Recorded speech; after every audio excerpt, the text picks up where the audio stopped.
Hey everyone, and welcome to today's explainer. Look, if you're still rushing to the bank on your lunch break or stressing about a lost check in the mail, you are in exactly the right place.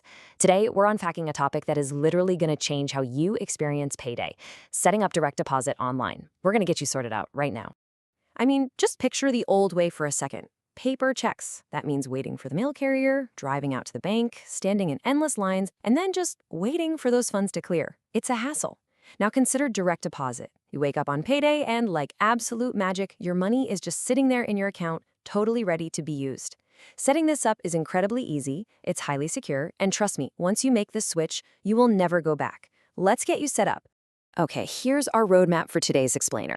First, the direct deposit advantage. Second, preparing your banking information. Third, navigating portals and inputting. Fourth, verification steps and timelines. And fifth, avoiding mistakes and troubleshooting. All right, section 1, the direct deposit advantage. Get this, what's really interesting is this massive number. According to a survey from the American Payroll Association, a whopping 93% of employees are already using direct deposit.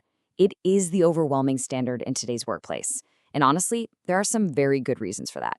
Let's break those benefits down. First off, direct deposit utilizes the ACH network. Basically, that just means your money is transferred electronically and is available to you almost immediately on payday. Second, it's totally immune to physical disruptions.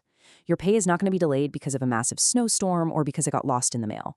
Third, it is incredibly secure. We're talking encrypted digital signals here. HR platforms like Paylocity point out that even if a hacker somehow intercepted the signal, they couldn't even read your bank account numbers. Plus, it keeps your personal info off a physical piece of paper that literally anyone could peek at. And finally, you get amazing financial control. You have the flexibility to automatically split your paycheck between different accounts, like checking and savings, which makes budgeting an absolute breeze. Moving right along to section 2, preparing your banking information. So what do you actually need before you sit down at your computer? Well, you're going to need your bank routing number, your specific bank account number, and you need to know your account type, meaning is it checking or savings. You'll also likely need a voided check or an official bank letter just to prove those numbers are accurate. And finally, depending on your employer's portal, you might be asked to verify your social security number and your current mailing address. Now, this right here is absolutely crucial. You have to understand the difference between your routing and account numbers, because mixing these up is the #1 reason direct deposits fail. So your routing number, which is sometimes called an ABA or transit number, is exactly 9 digits long. It identifies your specific banking institution. Your account number, on the other hand, identifies your unique personal account. If you're looking at a physical check, the routing number is usually that first set of numbers on the bottom left, and your account number sits just to the right of it. A lot of times your employer will ask for a voided check to verify those numbers. If you've never voided a check before, no worries. Here's the exact super simple process. First, grab a blank check from your checkbook. Next, take a pen with permanent ink and just write the word void in big letters right across the front. The key here, though, is to make sure you don't accidentally scribble over the routing and account numbers at the very bottom, because your HR department definitely needs to be able to read them. Doing this renders the check totally unusable for payment, but it preserves your banking data for the setup. Now, I know what some of you are probably thinking. I haven't owned a checkbook in a decade. Don't worry at all. If you don't have paper checks, you have plenty of secure alternatives. You can request a letter from your bank on their official letterhead containing your routing and account numbers. Lots of banks also let you download a direct deposit authorization form straight from your online banking app. Some employers will even accept a pre-printed deposit slip or, honestly, even a direct screenshot of your online banking details. Just be sure to double-check with your specific HR department to see what digital alternatives they'll accept. All right, on to section 3, navigating portals and inputting. Chances are your employer uses a major payroll provider. Think ADP, Workday, Paylocity, or Paychex. And while the buttons might be in slightly different spots depending on the software, the general flow is remarkably similar across all of them. For instance, in ADP, you typically just click a tab that says Pay and Taxes, then select Direct Deposit and click Edit or Add. In Paychex or Paylocity, you might just navigate over to your user profile to find those direct deposit settings. When you actually pull up that input screen, you'll generally find some very standard required fields. You'll need to select the account type, again, checking or savings. Then you'll just type in the bank name, the routing transit number, and your account number.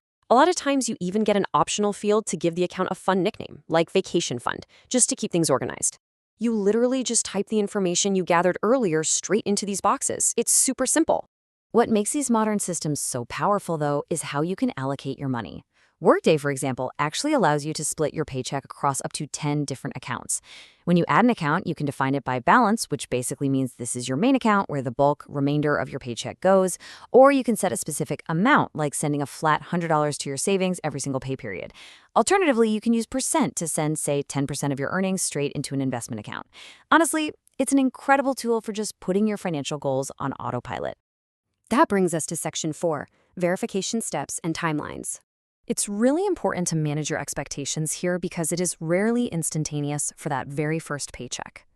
On day 1, you submit your authorization.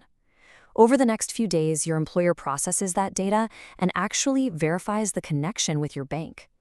Some systems might even use automated programmatic routing validations, which just means they check the bank name against the routing number to make sure it all matches up.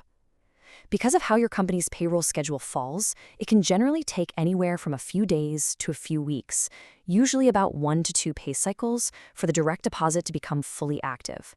So you might actually receive one last physical paper check before the electronic transfers kick in. Definitely keep an eye out for that. And finally, Section 5, avoiding mistakes and troubleshooting. Let's walk through some of the most common pitfalls so you can avoid them. First up, using a deposit slip routing number. While some employers do accept deposit slips, you need to be very careful here. Sometimes the routing number on a deposit slip is for internal bank use only, meaning it absolutely will not work for ACH transfers. It's always safer to just use a voided check or an official bank letter. The second big mistake is accidentally sending 100% of your funds to a savings account when you really meant to split it. Always, always double-check your payment allocations. And finally, the most common error of all, simple data entry typos. Read your numbers back to yourself slowly before hitting that submit button. But hey, what if a mistake does happen and your money gets sent to the wrong account?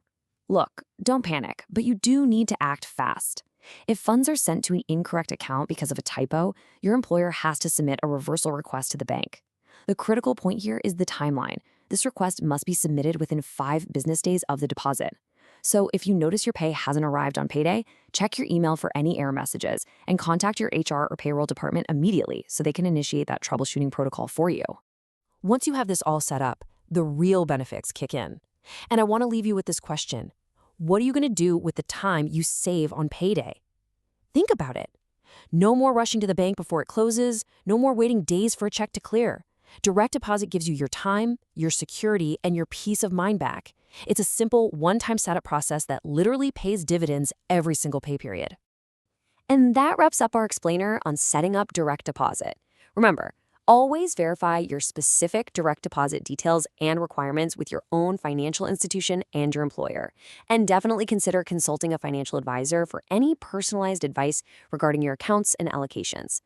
If you found this breakdown helpful and want to continue optimizing your financial setup, make sure to hit that subscribe button for more tips and tricks. Thanks so much for learning with us today.